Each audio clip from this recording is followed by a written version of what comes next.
I'm certainly less worried and concerned and scared than I was before we kind of got into this stage of the training, if you like. Because obviously I've said out loud a few times, post having COVID, I was really worried. There was definitely signs that my body was not right, and it may have been a combination of COVID. Is your body ever right? Well, probably not, no.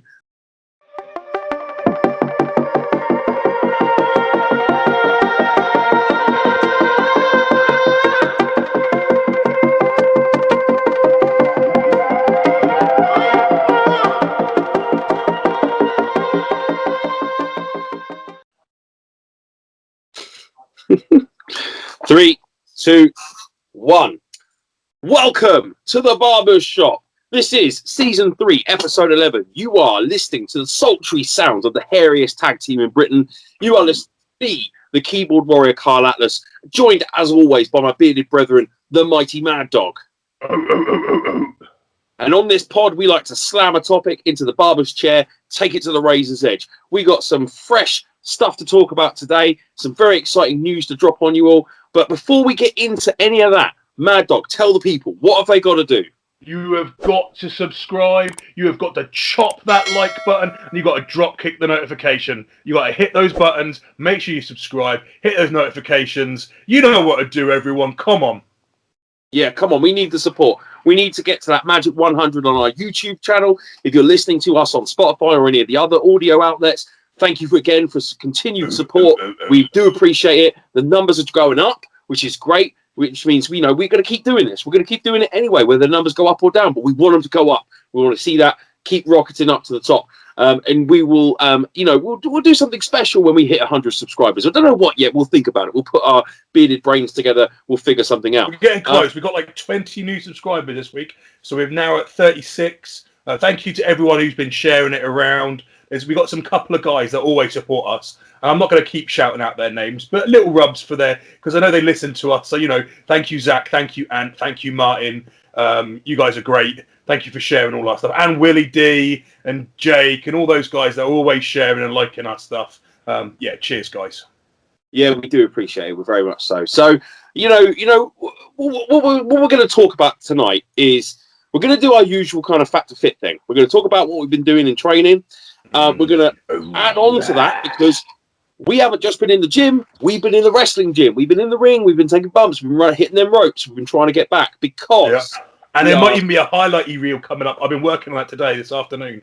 We did some filming, and I might have a few bits, although I'm now learning how to do highlight reels. So... Well, we did say the YouTube channel especially is going to be not just for the pod, it's going to be for all sorts of stuff. So please make sure that you're checking it out. And, if you want to be notified, you've got to be subscribed. So hit that subscribe button, hit that notification bell, and you'll see that stuff. Us in training, the behind the scenes stuff, on the road stuff, the matches, anything that we can think of to put on that channel that we think you might enjoy, we're going to do it. Yeah, so we're going to talk about that. Come on, guys. We're going to talk about training because it's looking like we might be able to drop some news. We've kind of teased it in the past. We've talked about the fact that we know restrictions are lifting slowly. We're kind of heading in the right direction on that front. And so we're kind of excited about that. And we might be able to drop some information on you today. We're going to talk about, the state of the address in kind of all of wrestling, thinking about WWE, AEW, what's going on over there. Although it's been a bit of a dry news week, we're going to try and squeeze that lemon for a little bit of juice if we can. This channel, we like to just shoot the shit. We like to talk wrestling. We're two guys. We're in the business. We were fans once upon a time. Our unique perspective. Come and join us along for the ride. So, without further ado, let's get into Fat to Fit then. So, I'll start. I've been doing really well. You came down, showed me another little workout at the gym on Sunday. It was a quick one. We squeezed it in just before we went down to...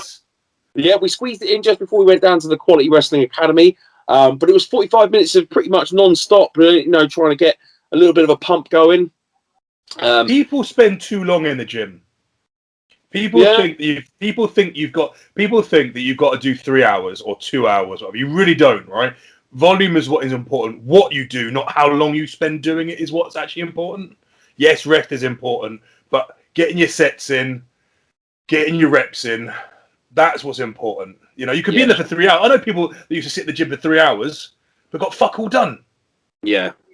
No, you know me. Like I said, like when I'm in there, I feel I've paid my time, and I kind of give myself like an hour window, and I can go over, I can go under, but I try to do as much as I can within that hour.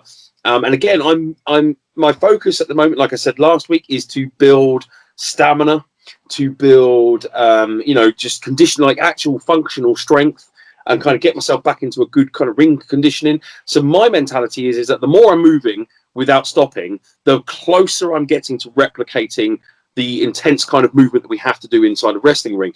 So, if I bust out of, 10 reps, I'll have a 30-second break. I'll try and do another. And something I've learned just from doing it myself recently is, I'll do 10 at first. And then obviously, if you're not giving yourself enough of a rest, you're not going to be able to smash out another 10. But go for 8. And then the next one, I'll go for 6. And then the next one, I'll go for 5. Whatever I can do in that set before I kind of reach exhaustion, and then I have to stop. And maybe I'll drop the weight at that point, and I'll start again. I'm just trying different things, like either drop the weight or grab another set. Like whatever your number, like it's totality. It's like dieting. It's accumulative. So if you're thinking in your head, okay, it's my first exercise, and I've got to do 75 total reps, right? Once I've warmed up. So you warm up reps never count, right? So you do 40 warm up reps, yeah? Just 20 at a time, just to smash it out. Make sure the bench is in the right place. Make sure first set really super light. Second set you're playing with the weights to work out where you are. Am I doing 18s for this one? Am I doing 22s? Am I doing 26s? So you might do the 16s or something to see where you're at. And again, you'll smash 20. They don't count. They're not reps. They're not working reps. They're warming up. They're getting your shit sorted out, right? Once you're doing your working reps, have a number in mind. And typically for your big compound movement, you want it to be somewhere around 75 reps. Yeah. Somewhere around there, So you want 5 sets of 6, 5 sets of 8. But if you're slowly bringing those reps down, add another set in. If you get to set 6 and you've only got 4 out, take 30 seconds and throw another set in and get 4 more. Yeah. It's hard as well because on Sunday it was easier because you had me stood there shouting at you. Yeah. And I don't care what anyone says. And this is one of the benefits you can get from a PT. And a lot of my friends are PTs, and people always say, "Oh, I don't need a PT," which is really insulting to my mates that we know PTs that wrestle as well. Like, there's a good reason why they exist, right? Because you get results when someone's coaching you, when someone's teaching you and training you, and just having someone stood there going, "Go on, you've got one more, you've got one more," and you did this on Sunday. I said, "Go on, Carl, one more," and you did 3. Because you're like, I'll prove that cunt wrong. I'm gonna smack out 3. He said, I've got 1. Fuck that. I've got 3. Do you know what I mean? Like, yeah. No, absolutely. Yeah. There is a big difference. I noticed that. And I look forward to you coming down. We're hoping to kind of make it semi-regular. Certainly in the run-up to shows coming back. It's nice because I get a totally different perspective on things. You can give me pointers that I would never have thought of. And then I can go back the rest of the week and feel quite comfortable in the fact that I'm doing my regular workout that I was doing, but I'm going to shake it up on Sunday because Mad Dog's coming down. He's going to show me something different. And I'm feeling really positive about it. And I'm trying really hard to stick to it. Today was a bit of a mad one. Like, I finished work, did the usual kind of dad stuff, picked up the kids, dropped them off at home. And I had a little birthday party gig that I do to help out one of our good friends, a guy called Wade, who's a wrestler as well. And he's got a little side hustle where he does party appearances as superheroes. And I dressed up as Thor once for World Book Day, and he saw that and he was like, "Do you want to come and help out?" So we went down and did that. But I was like, right, I'm determined to squeeze that hour in the gym in between. I was like, I'm going to rush home. Lion Kid. Oh. Yeah, rah, he's a good lad, and he's done well by me. So, and I do enjoy helping him out, and it was good fun. And I love me getting some cosplay on and doing a bit of dress up and pretending to be a superhero for an hour. It was a good laugh. But yeah, it was a case of. Did you go to the gym before or after? I went before because I thought to myself, so you got jacked up before you went. I want to get a pump on before. I mean, it's not much of a pump for me, but it's something. I felt good about myself anyway. We had a good time at this thing, and then I rushed home to take the missus shopping, and so it's been a running around like a blue ass fly kind of evening. But it's that kind of mentality now of I could have easily gone, do you know what? My evening's packed. I can't fit the gym in, but I could. I absolutely had a window and I had to take it. And I've got to stick to that mentality. People say, "Oh, I don't know how you do it. I haven't got the time." That's bollocks. We all have the exact same amount of time. There's only 24 hours in a day. What you have is a difference in priorities. You know, you prioritized, and yet you still get everything else done, right? What you didn't do was sit on your ass for an hour, or play Xbox, or pick your nose, or do you know what I mean? You didn't, which you could have done. You could have said, you know what, I've got to run around. I've got to go to Pompey and do that thing for Wade, and then I've got to go take the missus shopping. You know what? I'm just going to sit down for a minute. I'm going to work all day, and that is fine, by the way. That is chill. Absolutely. If that's your priority, if your priority is getting stacked, jacked, and hench, then that can't be your priority. Your priority has got to be hitting the gym. And the fact is, I always feel better after I've had a workout. I genuinely feel physically and mentally better after I've had that burst of exertion. There's two reasons for that, you know. There's two reasons. One, dopamine. Working out creates various endorphins and hormones, one of which being dopamine. Also, the gym's a little bit of me time. Yeah. It's 45, 50 minutes where it's all about you. Everything you're doing is about, the whole entire thing, bookending, is about you for 45 minutes, which for you, you've got a job where a lot of your time is being demanded upon. Yeah. Like 30 people constantly. And then you got to go do this thing for Wade. Then you got to take the wife shopping. So it's more demands on your time. So 45 minutes, 50 minutes, how long it was, that was pure Carl time. Yeah. Headphones come on. I block out the world. I'm not paying attention to anyone else in the gym.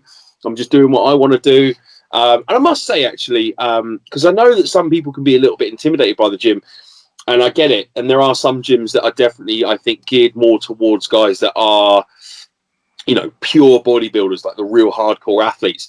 But I go to a pure gym local to me, and it's a real mixed bag. You can see all generations of people, both genders, all different styles of people, all different body types, and they're all just there focusing on themselves. And I never really feel out of place. You got some big lads in there. When I say big, both types of big. You got some big, hefty, like weighty guys who are clearly there to try and better themselves. And then you've got guys that are absolutely jacked. So you've got the real end of the spectrum. Then you've got skinny guys and everything as well, and everything else in between.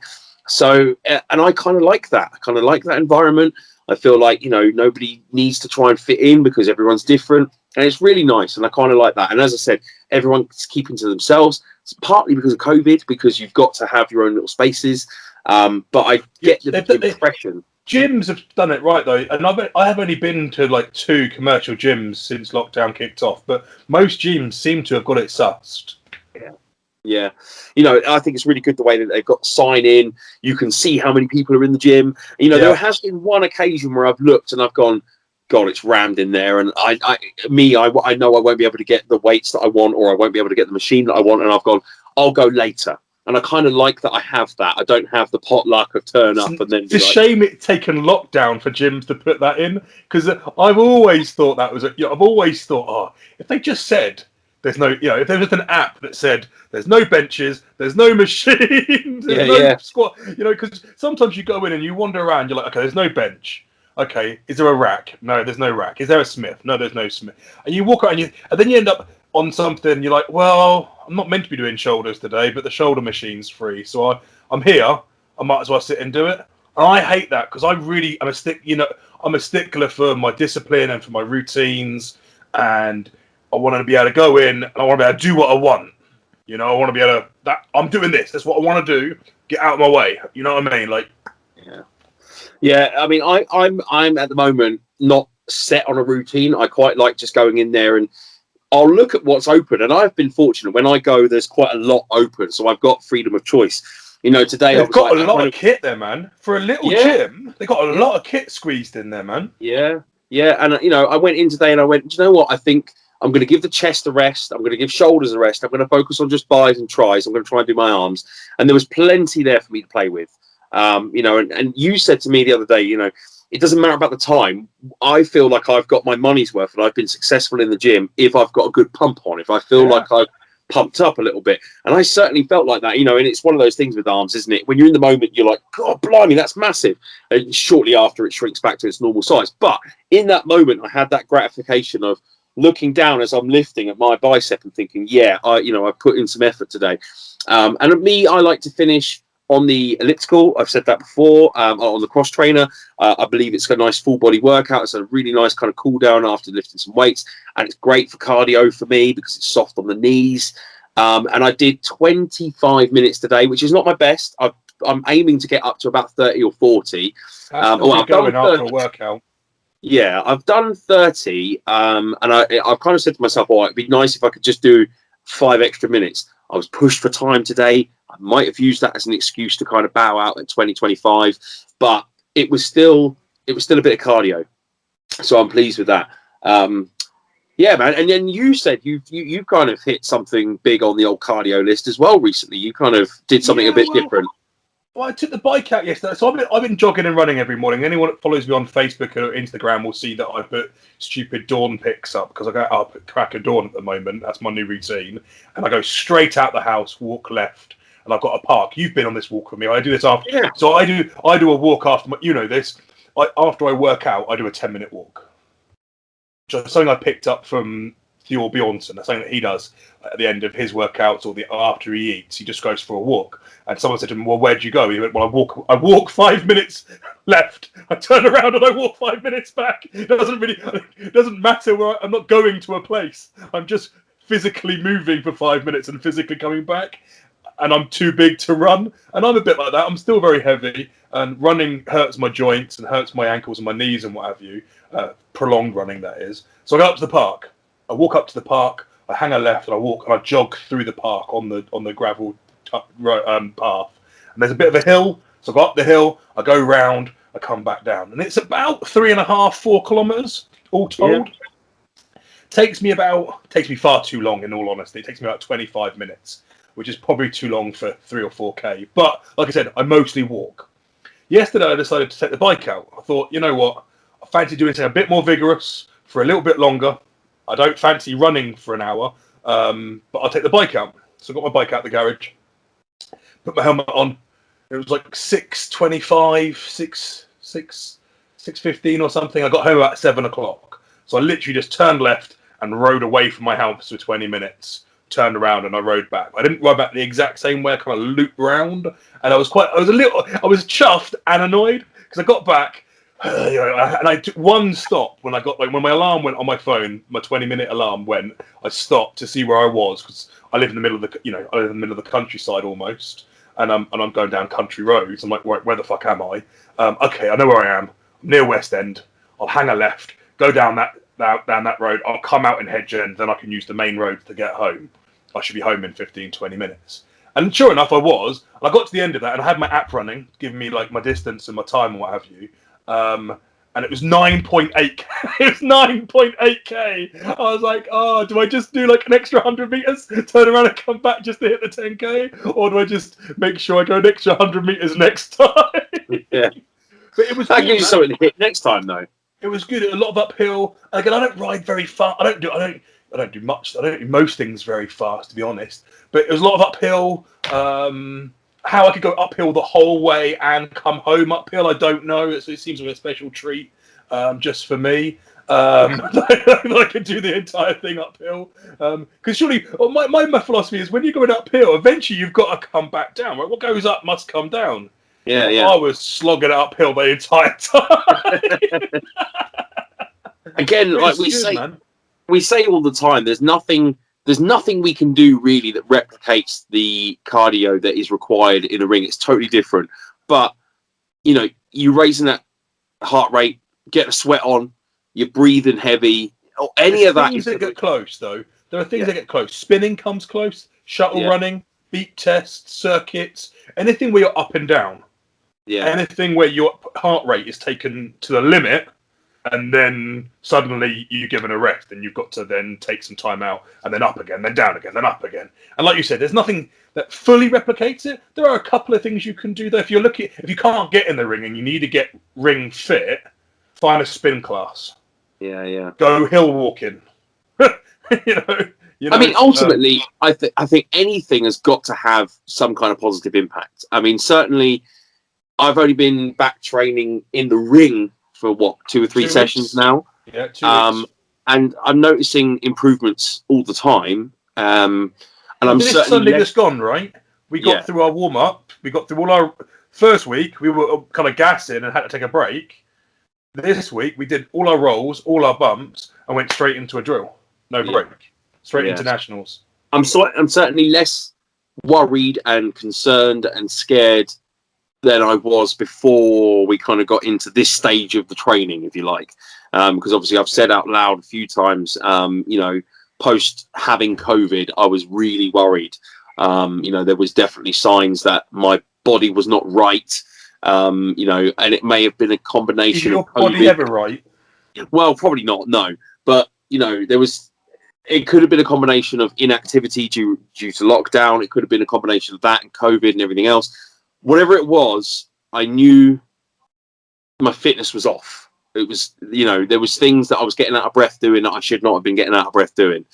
And that seems to be slowly coming back now, and I'm certainly less worried. And that's good because, and I think this is a nice segue into the news, really. We've teased it a little bit. We've talked about, we've said in very vague terms, the summertime is when, we're looking at shows. And, we're waiting for June the 21st to roll around when the restrictions are supposed to lift.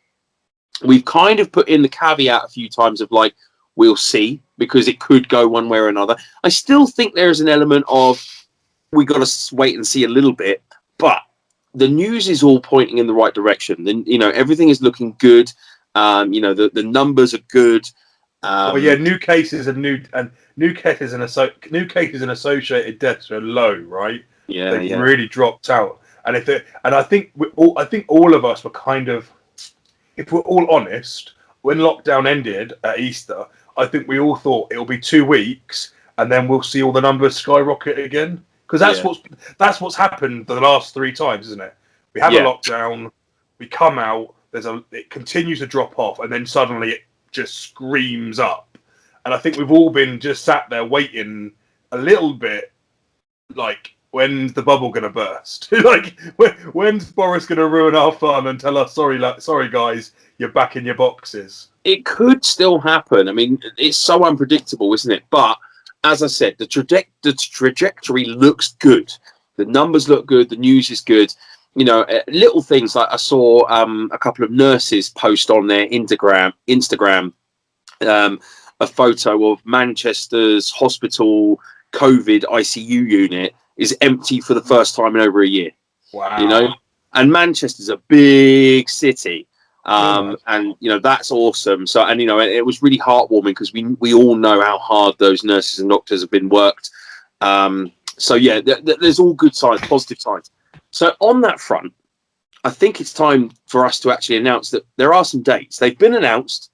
It's even been called the Fingers Crossed Tour because I think even the promoters are kind of aware that the rug could be pulled from under us. But June the 25th. That's right. The first date, 4 days after restriction lifts, we have got a show in Havant right on my doorstep at a venue that I have run myself in the past with Kapow and Will. We did really well there, actually. Yeah, we've done it a couple of times. I mean, I used to have the link there because the school that I used to work in was literally down the road, and I was able to kind of draw a few people in from that. But I do think it'll be successful enough a venue on its own. I put Dan Head to a table there. Remember? Yeah. And I've had some cracking matches there. I remember I worked Jakey in a ladder match of some description, which was always good fun. We've had some good times there, and it's a great venue. It's the Park Community School in Lee Park in Havant. Tickets are still available. Great venue. That's those seats and what have you. It's a great venue. Oh, it's got a real theatre look to it and feel to it. Lovely, posh, modern venue. Tickets are still available. Got to do the plug. Front 3 rows are sold. Yeah, 3 rows have sold. Armstrong announced it, so the Kapow owner announced it, and I think the first 2 rows sold out the first night. And that just, we'll get to that in a minute. Yeah, we're going to talk about that. We'll get to that in a minute, but that is fantastic that people are They haven't forgotten. They haven't forgotten us. They haven't forgotten that they love wrestling. Yeah, there's definitely people chomping at the bit to get out and start living again, I think. But before we move on to talking about that and how we feel about that and our predictions and thoughts on that, we got a second gig booked in June. Yes, right. Well, the Haven't gig, I think it's fair to say it's not 100%. I don't think it's been announced yet, but I think we can kind of drop a teaser here, can't we? That about we're going to be in action. We're going to be working tag for Kapow for the first time in a couple of years, actually. Yeah. We've worked solo for Kapow, and we worked maybe once or twice elsewhere as the Beards, but we haven't worked as the Beards for Kapow since before lockdown. Yeah, I think it was one of the last Hobbits that I did. Actually, was one of the last ones. Yeah, maybe that, but I've worked solo. But I've worked solo at the Hobbit the last 2 times. Yeah, man. Because I picked the title up the year before last. Yeah, it feels like it might have been that long ago. So the proposed match is us versus Vicious and Delicious. Antler KO. That's the rumor. That's the rumor. That's the rumor. It's not been announced. You got to kind of go over to the Kapow Facebook page and and subscribe to their page to kind of get the real news. It's all conjecture at this point and genuine as well. Like, we're not saying, or we know what's going on, but we know kayfabe. No, we genuinely think that's what might happen, but nothing has been announced yet for sure. We are the fucking champs though. Like there's no way they can fucking hold us off that. Like, we should be number 1 contenders. Sorry, Ant and Will, but kiss my ass. Like, we are the fucking champs. So get out the fucking way. Sorry, that's a bit of an in-joke. That was something that I started shouting back in the Kapow days when we first formed the Beards. There was no tag division, and I was a real advocate, and I was very vocal about it, and no one was listening. So I just started shouting in my matches, "We are the fucking champs," just to try and get the people to notice that we should do more tag stuff. However, should that match happen, I'm genuinely very excited about that because that's a first time match for us. Yeah. We haven't worked Antler K, Antler Dash, and Hitman for Hire in that team as Beards versus them. I've worked them individually a lot. Like, I've worked both and Will both a lot. I've worked Will maybe the most actually. I've worked Will maybe 10 or 15 times, so I know Will really well. And I'm not sure he likes me so much, but we'll see. Well, I'm very excited for that one. If it happens, and then so the other one that you've announced there, because this one is it's quite nice in a way because that one was near enough my hometown. Yeah, that's right. This next one is near enough your hometown. That's right. So we got Southampton, new venue in Southampton. I'm not sure how much we can talk about. I don't know how much has been announced on that one yet. We've got a new venue in. I don't know what's been announced for that. But the Kapow page, they'll give you the real stuff. Go to the Kapow page, have a look. If you're in the South Coast area and you're looking to follow colourful, creative wrestling that's not about guys in kick pads, it's not indie, it's not like indie up its arse. Proper family British wrestling, colour characters, colour costumes, just high-flying action, loads of fun. Then we got go and find out the Kapow and SWF pages. We run basically across the South Coast from Southampton all the way through down to like Worthing and Horsham and Crawley sort of area. And we got dates all over the summer so far. The dates we've been given by the bosses are like all over the summer, probably 3 or 4 a month, running all up to October. And we're spreading our wings as well. Kapow are really like Kapow and SWF. So it is the alliance rather than just Kapow or just SWF. The alliance of Silent Wrestling Federation and Kapow, that kind of little mini alliance, they are spreading their wings, and we are looking at venues that we've never looked at before. Yeah, man. Yeah. I think that's Chris K and Will getting their head together and being ambitious and just having a go. And I think time is right to do it, man. Yeah. Well, I think we need to talk about that a little bit. But obviously, Southampton, again, we can. I think maybe I think we know this one. I think we know this one a bit better than actually. I think this one's more in the bag. I think this one's more definite than haven't. I think. Yeah. Again, though, I think we have to put in the kind of the precursor, the kind of the cautionary. Anything could happen, and it's not been officially announced via their page yet. But We are currently still the SWF Tag Team Champions, legit. Like, we're not just Mad Dog going, I'm the fucking champ. We are actually the title holders. In Kapow, the title holders is the Bombay Bad Boys, or the Ghost Bros. Now, we have been long time enemies of those boys, or at least I've been defended the Kapow Championship probably 4 or 5 times against Rishi 4 or 5 times. Yeah. It was because of us that they lost it was because of you and me that they lost the SWF titles. Correct. Yeah. So we've got some real. There's some beef. Yeah, there's some heat there. There's some beef. I mean, I've had the pleasure of working both guys, singularly, and in various tags, but never the pair, and it's the real Ghost Bros versus the Beards. And again, that's one of those magical matches that, if you follow us, you'll know. It's bucket list for me, man. I know that sounds mad. I love working with Rish, but Raj is one of those names. He's one of the guys from, like, when I remember wrestling being, Yeah, I've said it out loud. Both Rishi and Raj have been instrumental in my training. Raj was one of the head trainers when I used to go to the academy. Rishi then kind of took over a little bit when he started doing the quality wrestling, and I do credit him as helping me rebuild myself, in this latest kind of stretch of my career, if you will. So I've got mad love and respect for the pair of them, but that's not going to stop me smashing their teeth in to get to those tag belts. Oh yeah, no, we're definitely going to rip it up. We are the effing champs, man. Those Kapow titles are ours, man. They've always been ours. They're just pretenders. Everyone who's touched them, everyone who's sullied them with their dirty, greasy skin, like, they're just pretenders right from day one.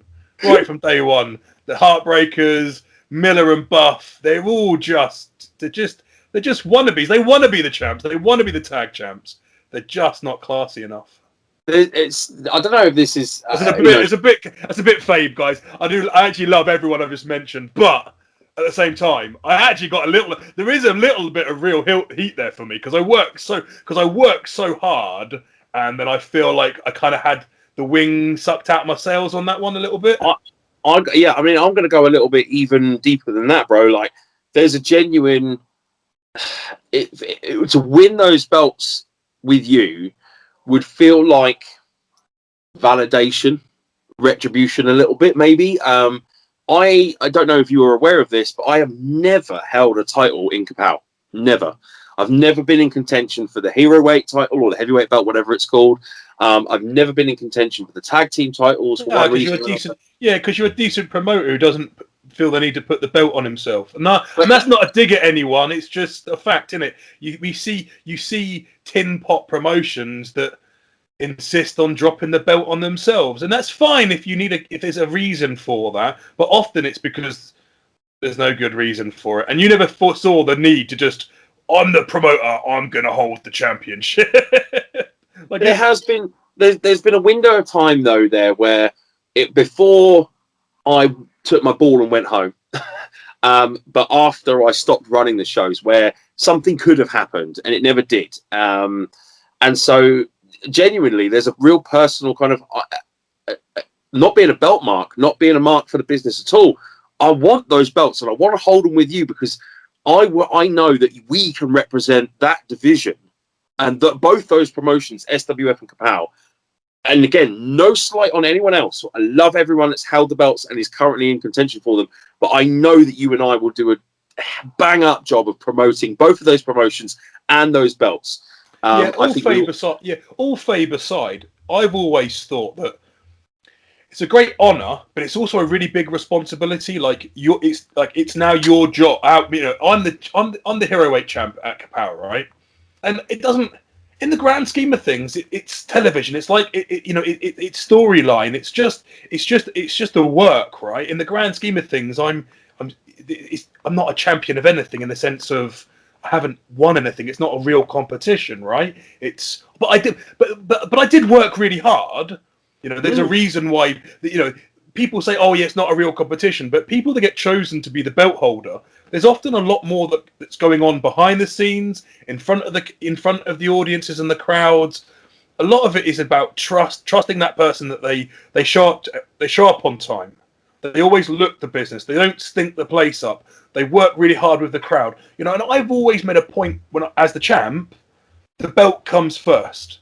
So yeah, if I do the, you know, main eventing is hard work for me. I'm not a main event style. We know I'm not. It's not my strong suit. Being a main event style is not my strong suit. I'm working hard at it, and I want to get better at it. And you know, it's something that I've always been trying to get better at. But I'm much more comfortable doing the curtain. I'm much more comfortable up just after the interval. I know my job. I know how to make a crowd happy, and get them going.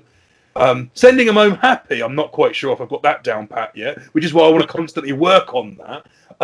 But at the same time, taking the time, getting the kids in, getting them to hold the belt, taking pictures of them, just working your ass off, because that's part of what the fans come to the show for.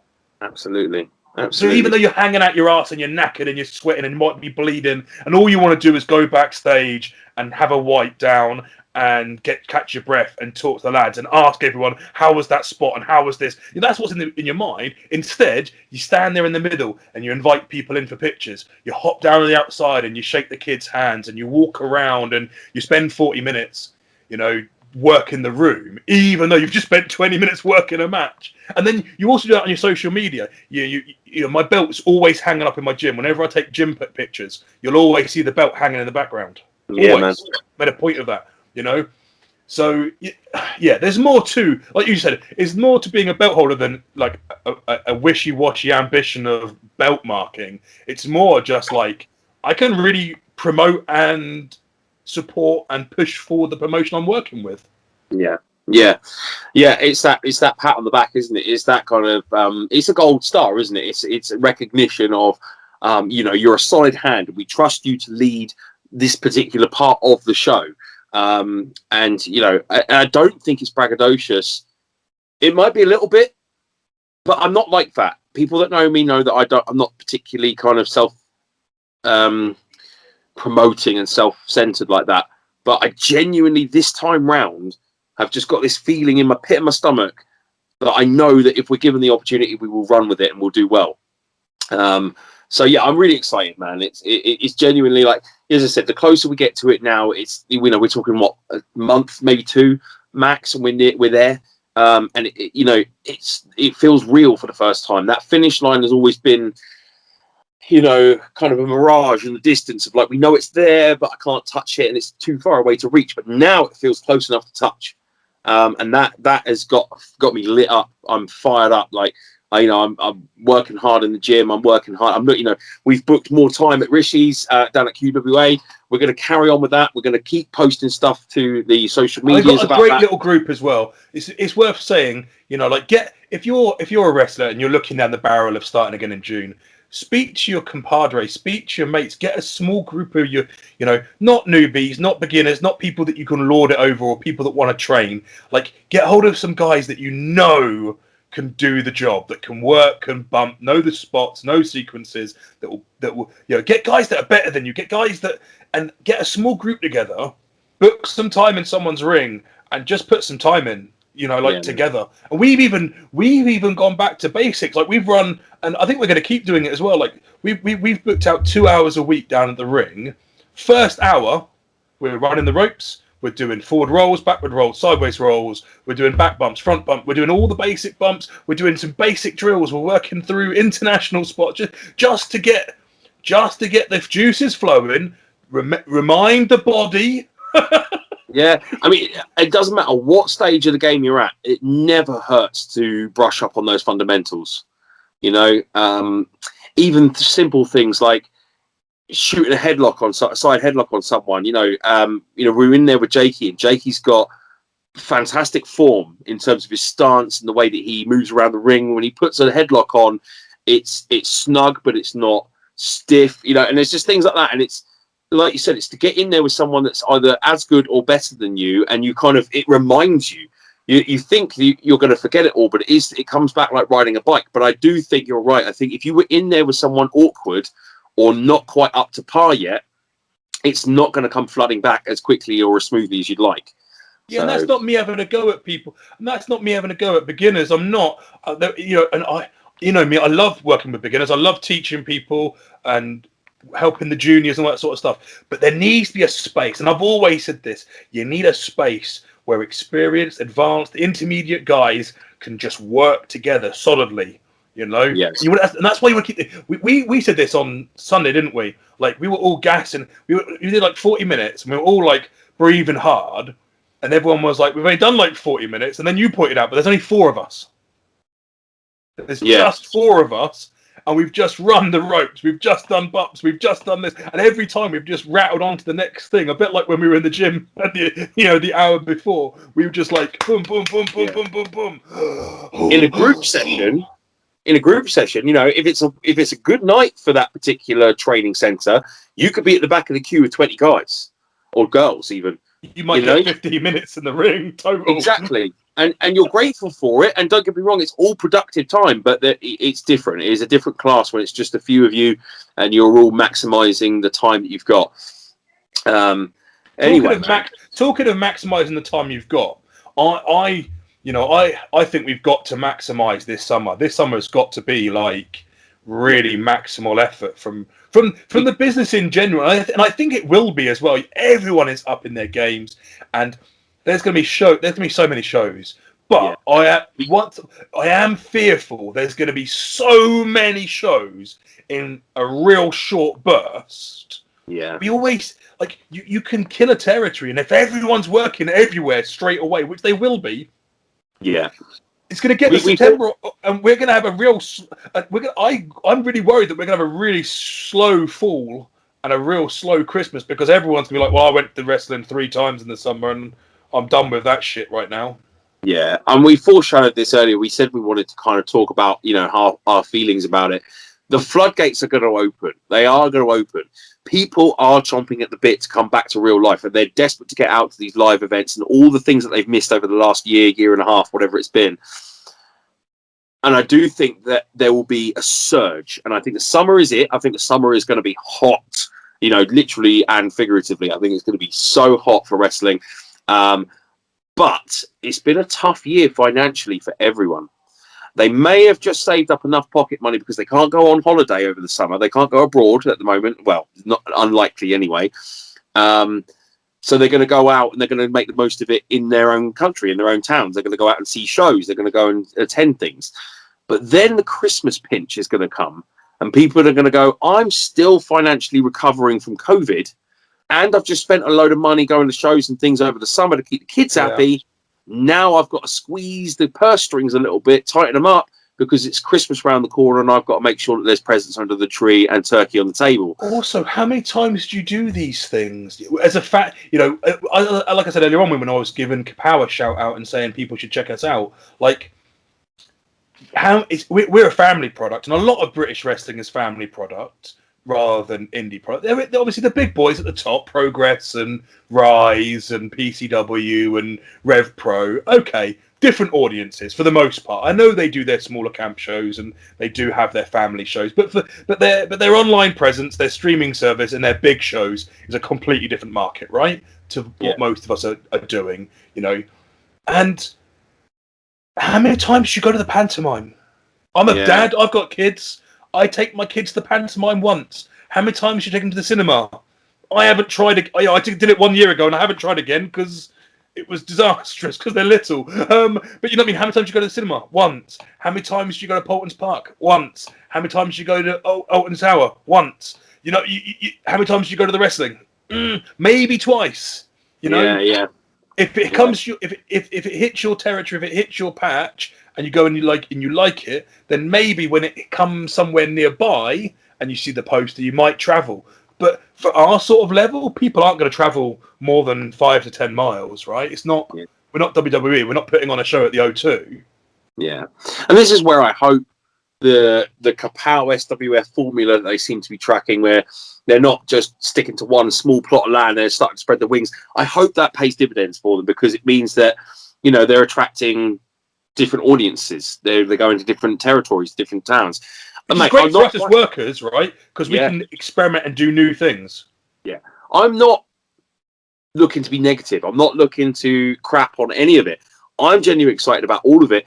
The realist in me just thinks anything past October is going to be ropey because we're both family men. And we're fortunate enough to be in positions where we weren't furloughed, and we were able to carry on working. Many others were not. And I just think that the money is going to dry up. You're right about, how often do you do these things with the kids? You want to do it with them, but you can only really budget it for once a month or, at most. So, yeah, I think there is going to be an element of that. And I just, I hope it doesn't also, bottom out. Everyone's trying it. It's not just us. It's not our promotion that's been on the bench for a year. This is the thing. Sometimes it's like this is such a unique, unknown quantity because promotions go quiet for a while, right? They slow things down. They have stuff going on. The promoter's got things going on. They slow down. They might have pushed out and done 4, 5, 6, 7, 8, 9, 10 venues and 12 shows in a year. And then some years it will contract back down into their little known safety thing, right? And then sometimes they'll spread out or grab a show here. But I think at the moment, so many people are sat there at home with fuck all else to do than phone leisure centres and church halls. Yeah. In towns they would have thought they would run, but they're thinking at the moment, well, fuck it. If I get 120 people in that church hall, it's going to pay the bill. I'm going to pay the lads. I'm going to pay the ring. I'm going to put 100 quid in my back pocket. And I've got another one the next day. And it's not just us. It's not just Kapow and SWF that are doing that. Everyone's doing that. And that's my other fear. We said this. There's only so much cake. Yeah, we said this in the pod with Chris Kay, funny enough, didn't we? We had him on and he was a hell of a guest. You should go back and listen to that episode if you haven't heard it.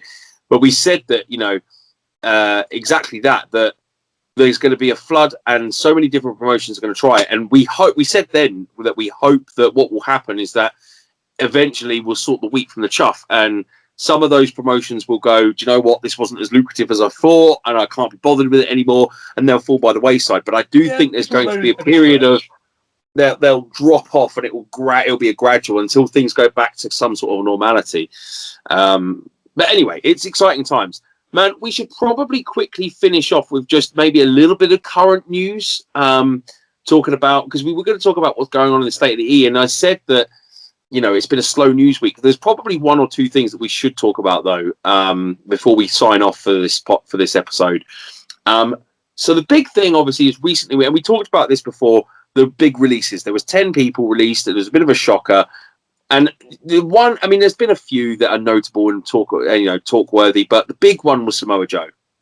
Well, Jericho came out recently. Podcast this week, wasn't it? This week. Was it a podcast or an interview? I'm not sure what it was, but I read that he said straight away, I would love to see Samoa Joe in AEW.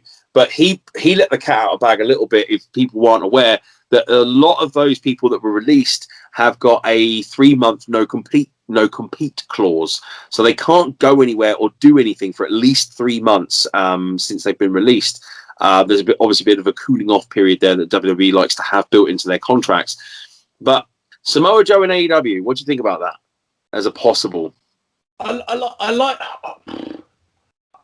interested in seeing what Samoa does next, right? I genuinely think he's been underused at the E for a while. I don't think they ever fully and maybe it's the wrong arena, because the problem is it's rose tinted glasses, isn't it? Because I think back to Samoa Joe and I think back to the stuff he was doing at Impact. Well, not Impact, at TNA with AJ back maybe 10, 12, 15 years ago. And even longer back than that. I think, you know what I mean? You can go back and you can see Samoa Joe versus CM Punk back in the early days of the early 2000s sort of thing, and ROH and things, right? And there were some great programs they did. I remember when they were doing the Main Event Mafia versus the TNA Frontline. And Samoa Joe with his machete, and then they did the Samoa Joe versus Kurt Angle match. Yeah, and they build. He had some great stuff at TNA, and then he came across to E, and again, I just don't know if they knew what to do with him. It's interesting, isn't it? Because I think there's a tendency among the marks to kind of go, "Oh, the E didn't know what to do with him, and he's not as good as he was in TNA." But they don't take into consideration. Yes, of course, the E likes to put their stamp on guys. And yes, they like them to work the E style, but Joe had put some mileage on the body before he got to E. Sure. He was not a young boy in his prime when he got to the E. You know, he probably was grateful for the fact that WWE told him to slow down and to work less hard impact matches. Probably. I think wherever he goes, he's now got the freedom to negotiate a lighter schedule. I certainly don't think he needs to go to someone like TNA or Impact as it is now. That seems to now be more of a holding pan for guys who are in the waning years of their careers and young upstarts as well. I think Joe has got more star power and marketability, and he's got a couple of good matches, I think, in the bank. So AEW, under the kind of a similar contract like a Sting or a Big Show, where it's maybe a little bit of commentary and a couple of matches a year, I think that would be fine. I think, Ring of Honor would obviously snap him up, and independent crowds will flock to that show. Yeah, he's got WWE crowds might not.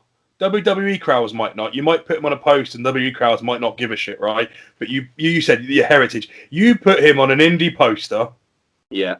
For a big venue, York Hall, Manchester NEM, the big, whatever, some big 3,000 seater in England, or the same in America, and people will come for that match. Yeah, I think he's got plenty of money left in him. Yeah, absolutely, and I think that's it. And I think again, I don't know the guy personally, but you'd like to think that he might sort of be in that position now where he's thinking, I want to go out on my own terms and maybe have one or two more barn burners before I go. Because I think he's got it in him. I do genuinely think that. And I'd just be excited to see where he goes. I think the next few months is going to be exciting because obviously there was 10 big releases and, we'll see where they all end up. But the weirdest thing, I think the thing I saw the other day is obviously they've let Mickey James go, haven't they? Yeah. What was the other one? About the trash bag. Did you hear about that? Yeah, they've sent all our gear back in a trash bag, right? And then haven't they just announced last night that Eva Marie's coming back? Correct. Yeah, she did a vignette where she's coming back. Speaking about trash bag wrestling, like talking about all the things about female wrestling that I say they've moved away from, and then they go and bring Eva Marie back, and it's like, well, I'm sure she's a lovely lady, or maybe she's not. I don't know. I don't know her at all, right? Maybe Diva ratings are dropping, and they need something to boost the ratings on that show. I don't know, but she's never been a great wrestler in the sense of the modern female style. She's been away for a while. You don't know. She might have been down at the Performance Centre. She might have upped the game. I'm always one of these. I'm a wait and see guy. Like I'd like to think that she's fucking shit. No, shut up. She's just shit, and she's just shit. Oh man! Oh. You be as fucking optimistic as you want, but it's just dog shit. Oh man! But yeah, it's been a slow news week. So it's been slow that they've been pulling things out. I saw. So this is reactions wise. I saw that one of the dirt sheets had an article dedicated to a thought that Drew McIntyre had. That's how slow the news is. They had an entire article dedicated to a comment that Drew said, which is where he thought something. But the way they build it for the dirt sheet, was they put it in quotation marks, like Drew had actually said this to Brock Lesnar. So like they were and this is how bad. Like this is how slow it is. We're harking back to 36 to last year's Mania, right? This is how far it goes back. And this is how slow and boring this week's Raw clearly was. But the article was about how Drew saw Brock coming down the ring, coming down to the ring, and he was like, "Oh shit, Brock's got his he's got his game face on. He's got that I'm gonna chew you up and break you up."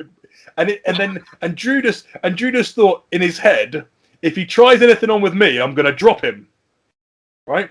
But they build the article as if that's what Drew said to the bloke, but Drew just thought it in the back of his head while silently thinking something to yourself and saying out loud to Brock Lesnar are two very different things. Try it and I'll drop you. You imagine Brock's reaction. Yeah, go on then, mate. Give it a go. I think that's just party time. You want to play, isn't it? Wrestling's a bit like sparring, isn't it? In that you're a mirror. I like to think of it like you're a mirror, or at least I am. So if someone lays it in thick with me, that's like permission. Yeah. You know what I mean? Like if someone gives you a clout, you're like, oh, okay, you're up for it. Let's go. That's my attitude when someone works a bit snug and a bit stiff. I'll tell you this, right? This is. I think we'll probably end on this note because this is not wrestling related. Although I'm going to shoehorn it in such a way that it sounds like it's wrestling related. But this is me literally scraping the barrel for news. You're talking about guys that have been sat around, COVID's put a stop to things. Sylvester Stallone, right, put out a little video, a little announcement that because he's been unable to go to sets and do filmings and things, he's used his time by going to this building where he can edit and do things. And he's releasing a special 35th anniversary director's cut of Rocky IV. Okay. Calling it Rocky versus Drago. And adding in a load of footage that we've never seen before. And at the same time, filming a feature-length documentary to go along with it. Now, the only way I'm going to shoehorn this in as wrestling is because I have said that Rocky IV may well be, or Rocky 3 and 4, may well be the best movie formula that replicates ring psychology ever. Ooh, bold statement. I mean, this is my opinion. Psychology-wise, it has the shine, it has the rise, and it has the fall, it has the heat, it has the house of fire, it has the glorious comeback. So from a psychology point of view, yeah. But you can't really put Rocky IV on a pedestal. Like, come on. Forget you. I'm not even. 1, 2, and 3. 1, 2, and 3 were amazing, but you can't put Rocky IV on a pedestal. You're wrong. Rocky IV is as good as 3 and 2 in anyone's book. Well, certainly in my book. It's cheesy as all hell, and it's a 45-minute music video. This is the thing. If you go back and watch, that film now, it's like a tiny bit of plot followed by Hearts on Fire. Tiny bit of plot followed by No Easy Way Out. Tiny bit of plot followed by Running Up a Mountain.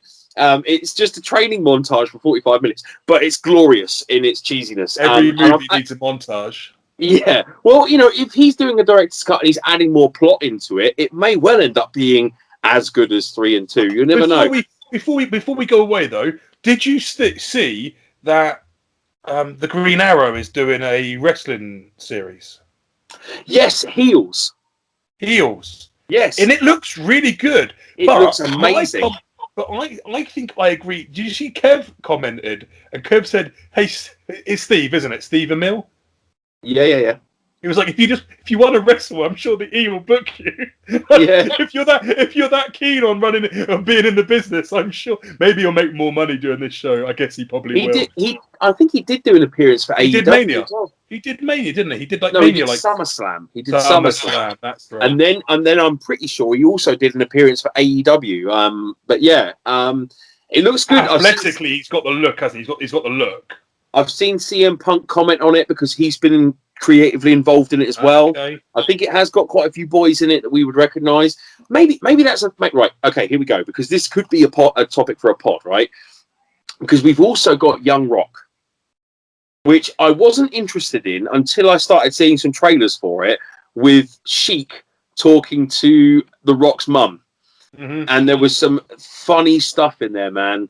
And I think that might be worth a watch. Maybe what we need to go away and do is digest some wrestling TV that's not actually like product, and give our commentary on that, because it seems to be there's a fair bit out there. We could even retrospectively go back and talk about what we thought about Glow, because I thought that was a hell of a show when it was on. I liked Glow. I said this back then. I know I'm a bit of a new age. I love all the women's wrestling at the moment, but I've been saying this for years. The stuff that the female products are being putting out, Glow, and what they've been doing, I'm a big mark for that stuff. So I'm happy to do that. So maybe on that note, I think we got to wrap it up. I think we have time. We won't announce it, but we'll definitely. I think one day down the line we'll do a wrestling media kind of pod where we discuss the latest releases and maybe some of the old stuff as well. Man, it's as always been a pleasure. Thank you again, everyone that's listened up to this point. Again, we're going to say it again until we're blue in the face. Smash that subscribe button, hit that notification bell, drop kick the crap out of everything, share, like it, everything you got to do to help us spread our message, our beaded message. Look out for Kapow, look out for SWF, find their Facebook pages, like them too, get the up-to-date news on all the dates, ticket sales, and the match announcements, all of that good stuff. Yeah. And if you need merch or logos, hit up our mate Ant at Dash in Designs. There's gonna be links to this below. If you need your stuff printing, if you need gear, you can reach out to On The Gear. Hey, if you want to buy our gear, if you want to support us directly, if you're a fan and you want to give us a bit of love, then head on over to On The Gear. You can buy Carl's t-shirts, you can buy Beard's t-shirts. If you want to get into wrestling, if you want to get the ring rust off because you've got some bookings coming up in June and you need to get the ring rust off, shoot our boy Rishi a message, get down to Quality Wrestling. People are traveling down to use his ring. So yeah, shoot him a message. I know he's really booked. By the way, he does clean everything. Between sessions, he comes in, he sprays everything down. It's all hygienic. He is living. Yeah, it is immaculate, and he is keeping it to small groups. So, and then just go on back. I was going to say, going back to the merch thing as well. With shows literally round the corner, it would mean the world if we looked out into that crowd and see people flying our flag, wearing our Beers t-shirts, wearing the Atlas t-shirts, whatever it is. So yeah, get over to onthegear.co.uk, look for Atlas, look for Mad Dog, look for Beards. They're great t-shirts, available in a range of sizes, high quality prints. Yeah, man, show your love and support. We need it. Yeah, and we're back. Hit the notification button. We're back next week, episode 12, season finale. There'll be, as always, a surprise in store for the season finale. So yeah, we'll see you guys next week.